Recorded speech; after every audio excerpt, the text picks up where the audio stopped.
Good morning. Welcome to our Sunday special, City Walk and Talk with yours truly.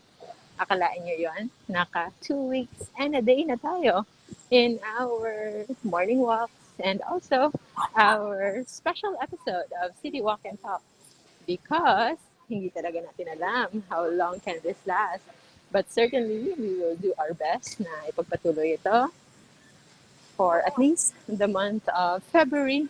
But after this, we don't know if it can be continued or ipagpapatuloy natin or still going to be an everyday thing or baka paminsan-minsan na lang or baka occasional lang or baka sporadic out of the blue. It can happen or it may not happen after this Feb. So, maraming salamat everybody for being with us, always tuning in. I hope you are having a wonderful morning. Nakapagkape na ba kayo? Ako hindi pa. I'm still here. Still in a fasted state, as usual.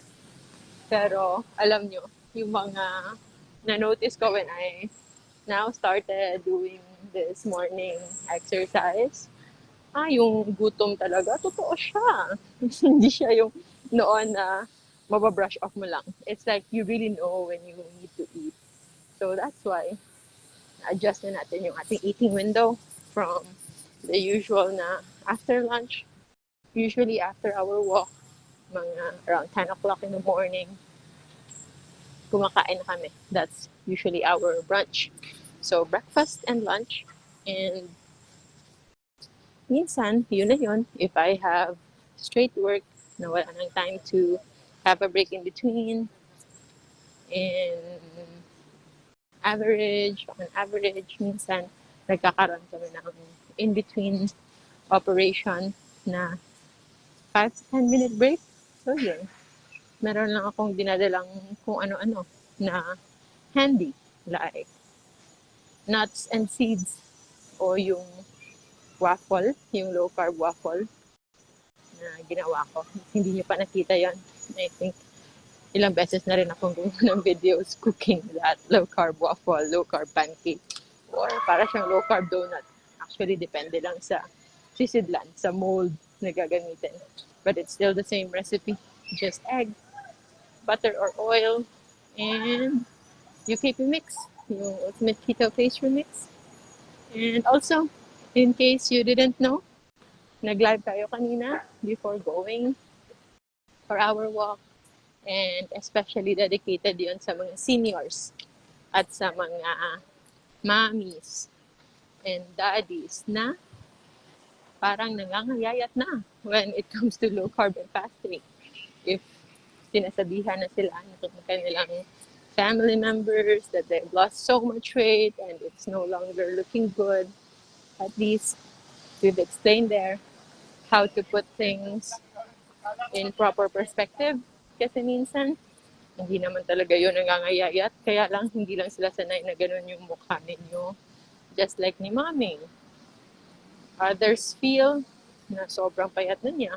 Pero, for those of us na alam how she actually improved her health with that weight, we really see na it's good for her. Like, na alam namin na she's healthier this time. And we really don't need to be big. If you will try to recall the people we know na elderlies, yung mga matatanda na sinasabi natin who are very healthy at late age, like 70s, 80s, 90s, halos wala kang makikita sa kanila na overweight. Because increase in body fat is an isolated risk of mortality. Hindi talaga ganun kaganda yung association. And it's not about body shaming. Hindi ito na hindi tayo nag-discriminate na when one is fat, when one is big. But we are just looking at statistics and the risk when it comes to overall health. Mas maganda pa rin if we are taking care of our health para mas magawa natin yung mga kailangan natin gawin sa buhay. And speaking of life, meron akong binabasang libro ngayon. It's about understanding life. Kung isipin mo, para siyang self-help book, no? Pero actually, it's a very scientific book na it's a good read. But it can be sobrang madaming scientific jargons. And I think I can recommend that book sa mga taong gustong mag-medicine. Kung gusto nag-isip kayo na mag-medical school, it's, I think, a good intro. Kasi marami siyang analogy on how life started, on evolution, and the concept of evolution na hindi talaga siya nagko-contradict on creationism. When we talk about evolution, hindi natin ito sinasabi na we are contradicting the Bible, because evolution is just one point. It's just one area of creation. But when you say na you believe in evolution, it doesn't mean na hindi ka na naniniwala sa Diyos, na you no longer believe in the Bible.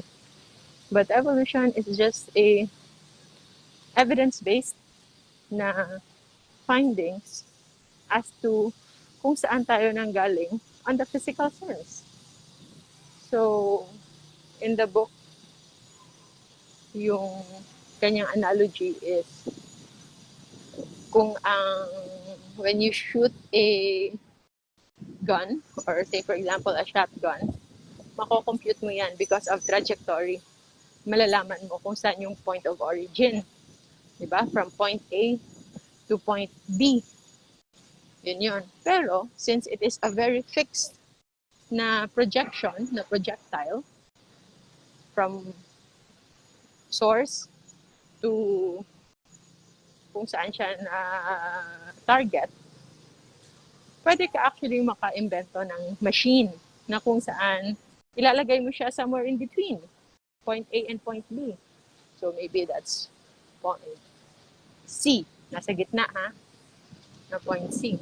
And then, i-calculate mo lang na it will shoot the bullet the same way as if nanggaling siya sa point A.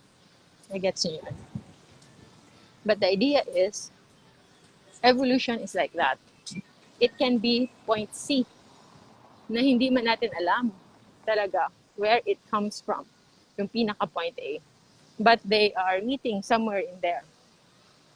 And that is the area where we are focusing. And it's good for us to understand evolution because it can actually help us, shape us into understanding our own biology, and para ma-maximize natin yung ating buhay. Ma-maximize natin how we live. Meron lang siyang catch that people now, tayong lahat, we are in search of long life, of longevity. But by evolution, longevity or longer life is actually not part of the goal ng ating genetics. We are really meant to perish, to die at certain point. But our genetics, yung pinaka-goal niya, alam niyo ba kung ano yan? It's about just passing on of genes na ipagpatuloy ang lineage. That's even the concept of love, like in psychology. That's one of those concepts na parang kung isipin mo, if you're the type of person na very much in love with the idea of love and romantic love, it can be a little disheartening if you hear it on this side. But I think for me, it's also liberating. That where love lies in our genetics is actually na yung love is just a tool. Isa lang pala siya sa tool ng ating genes to procreate, to pass on. Because if there's no love that will exist, then pwede na hindi magkaroon ng pag-pass on ng genes, hindi manganganak, hindi mag-multiply, hindi magiging varied yung genetic pool. So, talking about it in a scientific sense, I know, medyo mahirap siyang intindihin for some. But if you keep an open mind, you will actually also appreciate.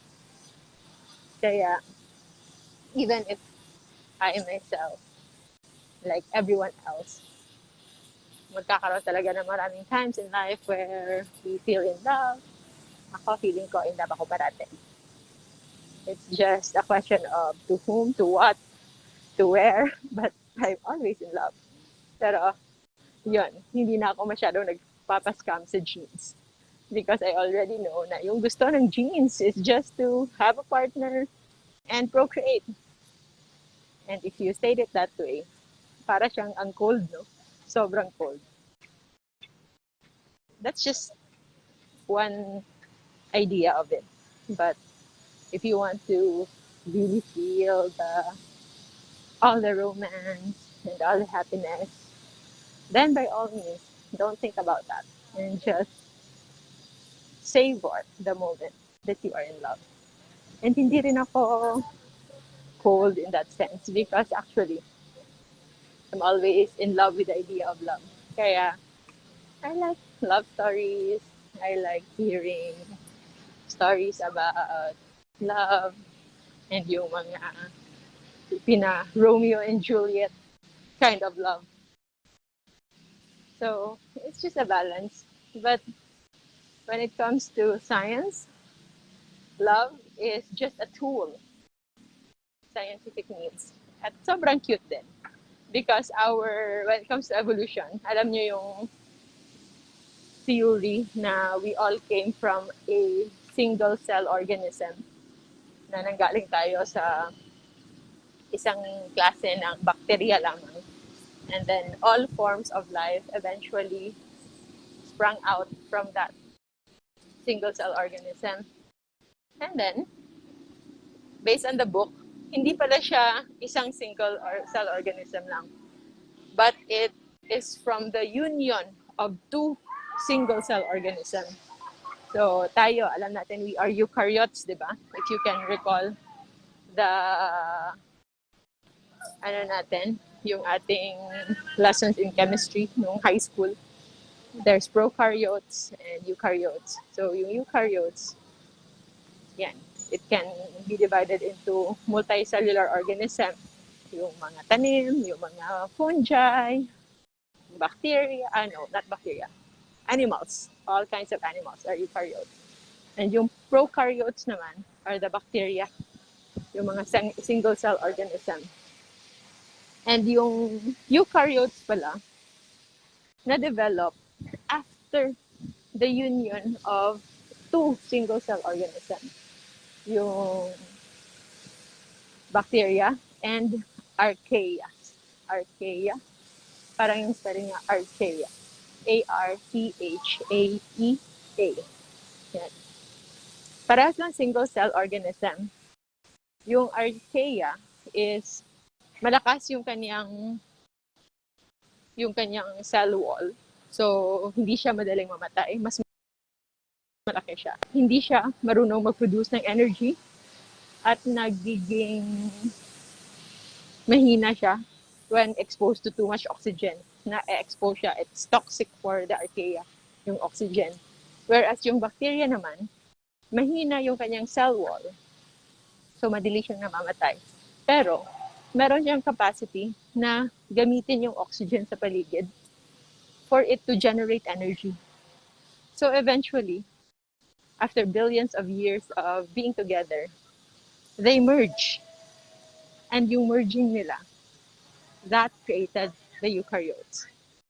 And since parang yung pinaka-skin, yung pinaka-damit na strength is nasa archaea, so yun yung nanatili. Yung outer covering is from the archaea. But the bacteria was resorbed. Naipasok siya sa loob ng cell, ng bagong cell na yon, ng bagong entity na yon. And it became the powerhouse of that cell. At yun yung mitochondria. So, as humans, we always talk about mitochondria as the powerhouse of cells, as the pinaka-metabolic center ng ating cells, but it's actually a remnant of a bacteria. And eventually, they become incorporated and naging eukaryotes. So if you think of it in the concept of love, life actually started with that merger, with that attraction, with that dependency, sort of dependency. Binibigyan ni archaea ng protection si bacteria. And si bacteria naman, binibigyan niya ng protection from toxic effect of oxygen. And nagbibigay din siya ng energy kay archaea. And then si archaea in return, yung energy na yon, gumagawa din siya ng mga protein products para i-sustain yung pangangailangan ni bacteria. And then, each phase ng evolution from billions of years, way back pa yung mga Big Bang Theory, pero sobrang layo na yun. But that is 4.5 billion years na the first sign of life occurred. So it doesn't need to be against creationism. It's not against the Bible. But it's just scientific evidence that we were created. And kahit pa, yung mga pinaka-advanced na ngayon na discovery, wala talagang makakasabi which came first.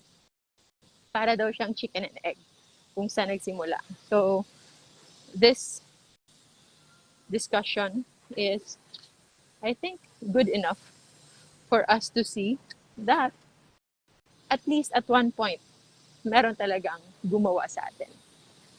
And that alone is already biblical in a sense. Because there should be one greater power na nag-initiate ng lahat before we came to where we are right now. Kung mahirap daw isipin yung evolution, if it's a concept na mahirap i-grasp, it doesn't need na kontrahin natin o hindi natin paniwalaan. Because just like how we are using internet now, how we are using our phones to communicate, how we are hearing the voice of our loved ones from 8,000 miles away, hindi man natin alam yung pinaka-specific na step-by-step coding and transmission ng mga electrical energy na yan, kung paano ito nangyayari. But we are experiencing it. We are living it. We are using it. And that's also the same thing when it comes to life. Mahirap man intindihin the specifics, the science, the genetics, the little piece and bits and pieces of biochemistry, of biology. And if you are not interested sa ganyan, then no need. Hindi nyo kailangan mag-isip ng malalim about this. We can just enjoy life. And I think what can we learn from that is our life is just finite. Meron itong katapusan. And we better do our best to enjoy it, knowing na it is limited. And also, as our contribution to evolution, to genes, to our creator, we can try to live better. And by living better, you can start with doing what's right for you. And then once you've accomplished that, maybe you can already proceed to helping others, doing what's right and better for others surrounding you. And hindi ito kailangan ng malaking mission, hindi ito kailangan ng maraming roles na gagampanan. Even if you are a regular worker, you have to accept and acknowledge and savor na kahit pa isang trabahante ka lang, huwag mong ilang yon because you are a piece of the puzzle. Kung ano man yung final output, yung final product ng inyong company, ng boss mo, know that you are part of that success. You are part of that victory. Isa ka sa mga importanteng rason kung bakit naging successful yan. And even if you're the staff behind the scene, just be confident and realistic to know that you matter. Na kahit pa yung boss mo lang, yung face na nakikita nila, deep down, I'm sure you know na you matter. And hopefully, you also get to get a boss who never fail to make you realize na you are really important. But if ever hindi man, because minsan may mga boss talagang ganyan, na hindi ganun ka-expressive when it comes to expressing their appreciation, your value sa company, your value sa inyong project. So as long as you did your best, you did your part, be okay. Be happy with it. And have the fulfillment and satisfaction knowing that you are important in that specific na challenge. So, it's just a chill Sunday. Medyo late na tayo because it's a chill Sunday nga. So, hindi tayo nagmamadali. Our major obligation today would include our masterclass because every Sunday, 12 noon, doon tayo nag-live interactive sessions. So, sa may mga questions dyan on low carb and fasting, mostly dyan yan a-address. Nasasagot natin. And unfortunately, hindi natin yan pwedeng gawing public because some questions are really very technical and related to specific na mga sakit na kung ilalabas natin yan in public and then someone who is not knowledgeable about low carb and fasting ay ipa-follow ito o di kaya magbibigay lang ng kanyang sariling judgment without the basic fundamental knowledge on low carb nutrition and fasting, then pwedeng ma-misinterpret, pwedeng malagay sa peligro. So that's why our live Q&A are only exclusive sa mga masterclass enrollees because yung mga enrollees, they are already done with the fundamental knowledge. So merong module on low carb and fasting na basic. So it's a 14 videos. So doon, it's a step-by-step process talaga na para ma-ensure na alam is pareho yung naiintindihan. And akala ng iba din ng part ng masterclass is they think they can do the shortcut of asking questions, joining kahit hindi nila pinapanood yung videos, and then they do a shortcut and then ask the question right away.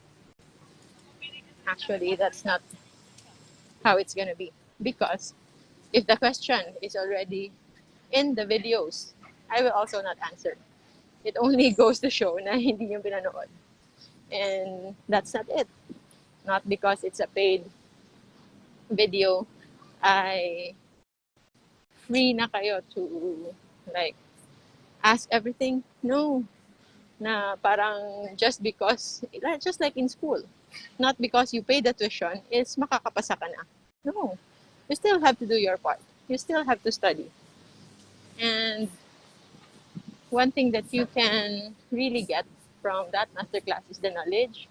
And also, since I no longer accept consultations, I answer questions there na mga medical concerns for educational purposes. Pero those medical concerns, I know, are already answered with the people na alam na yung concept with low carb and fasting. Kasi ang hirap. That's what also the reason why right now, hindi na muna ako nag-accept ng consultations because one consultation can take 1 to 2 hours and it's not yet enough. Kasi yung knowledge when it comes to nutrition, the proper nutrition, hindi siya makukuha ng isang session lang. It's a very comprehensive knowledge kasi hindi lang siya basta scientific knowledge. It also has something to do with culture. It also has something to do with kinalakihan nating mga myths na mga paniniwala when it comes to food that we now see as hindi pala totoo. And for me to convince one person to believe this, sobrang hirap yon. That's why it has to be on a structured learning program. Kaya meron tayong course na module. And then when somebody asked a certain question, I would easily know if hindi pa, either hindi nanood ng videos o hindi pinanood ng mabuti, hindi pinakinggan ng mabuti. And that's why you can always repeat it again. And that's also the beauty of our course there, because you can always review, repeat. You can play the video, replay on demand kung meron pang concept na hindi pa na-memorize. Because sayang that you're able to enroll, for example, at hindi mo lang i-maximize. And I think the concept of walang time is also very subjective. 20 minutes, ilang scroll lang yan sa timeline mo. O ilang TikTok videos lang yan. That's why if you want to really own your health, you start by becoming responsible. It's not just about money. Hindi lang yan na dahil may pambili ka ng gamot, you will already just indulge in food, in sedentary lifestyle. Kasi yun nga, iniisip, may gamot naman. So, if we really take care of our life and the people we care about, the things that we love, may katapusan man yung buhay natin sa mundo, but it doesn't need to end early. Hindi kailangan mabilis. And we don't need to suffer. Hindi rin kailangan nagsasuffer tayo the whole time, in pain, bedridden, not being able to go out, not being able to enjoy times with loved ones. With our limited time in this world, at least, we can also enjoy it, we can savor it, while at the same time also having some degree of contribution kahit papaano. And we can only do that if we first make sure that our health is also in good shape. So that's why we are doing this. And we spread the knowledge on proper nutrition, on proper meal timing, proper food, and also mental mindset.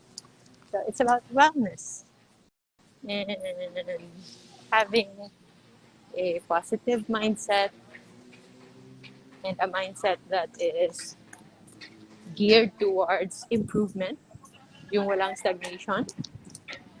I think that is one of the key to really live a fulfilling life. Hindi yung basta sinasabi natin huwag makontento ha.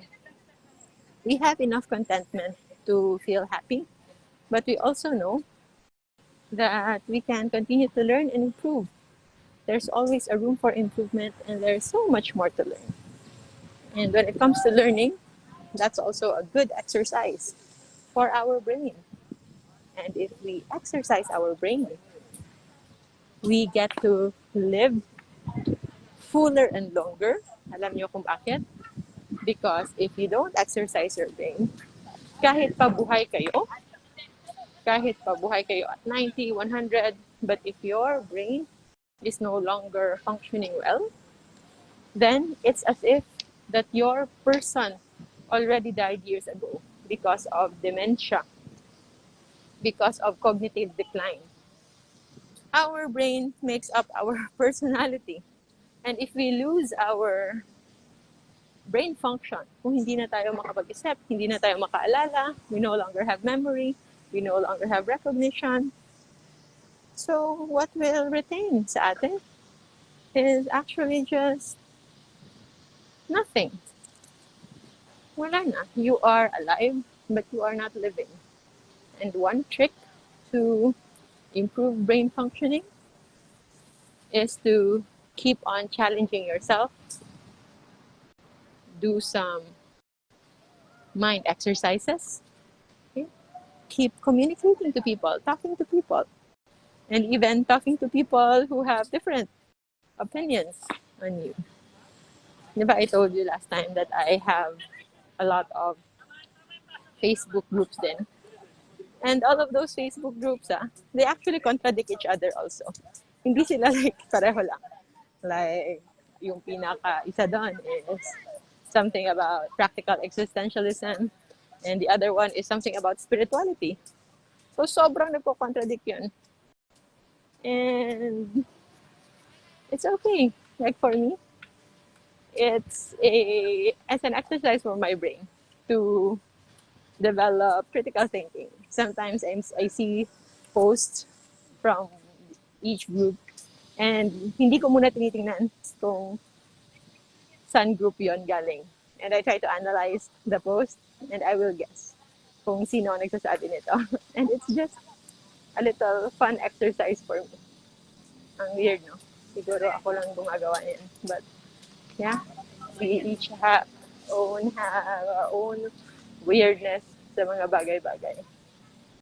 But the point is, we may surround ourselves with the people with the same thinking, the same mindset, but it's also good to have others who have different opinions and views, because it's where you learn. It is where we actually improve a little. Na kahit pa we strongly agree or disagree to them, you hearing out what they have to say can make you become more open, and maybe kung hindi talaga, it can even make your faith even stronger. So wala siyang bad side. It can make you develop into a better version, or it can even strengthen kung ano man yung pinaniniwalaan mo if ever you remain to not agree sa mga hindi nag-agree sa'yo. So, thank you so much, everyone. Leilani, Laura, Richie, Sharon, Rochelle, Early, Wang, Sonia, Beth, thank you for always being here. Mga regulars, no? Hindi lahat actually nanonotify na when we do this. So, for those of you who are here, I'm sure you are following the page as your favorite, and so we are not missing anything. And for those naman who are listening on replay, it's okay. What we talk about here are timeless concept naman. Kahit pa we talk a little more about love. Valentine's na bukas, 1 day to go. May plano na ba kayo? Oh, wala. Hintayin ko lang kung ano yung schedule bukas. Kung saan ako maa-assign. It's just a regular work day for me tomorrow. But I hope you don't just wait for Valentine's to express your love and appreciation to the people you love. And I think that's it. We have to focus today also to spend time with our loved ones or yourself if you need some peace and silence and recovery after a full week of work. And then with the coming work that will happen starting again tomorrow. me later. Pero parang, marami pala kami activities today. So yeah, kailangan ko na rin bumalik. Kasama ko actually yung sister ko. But she is with Arky. Stay muna sila in one corner here. And I'll see you guys on our next city walk and talk. I hope you had a good time today with our quick chit chat and a little scientific trip when it comes to love and life. Maraming salamat, everybody. Stay safe always and always choose to be happy and know that life is always worth living. I'll see you again next time. Thank you, everyone. Bye bye.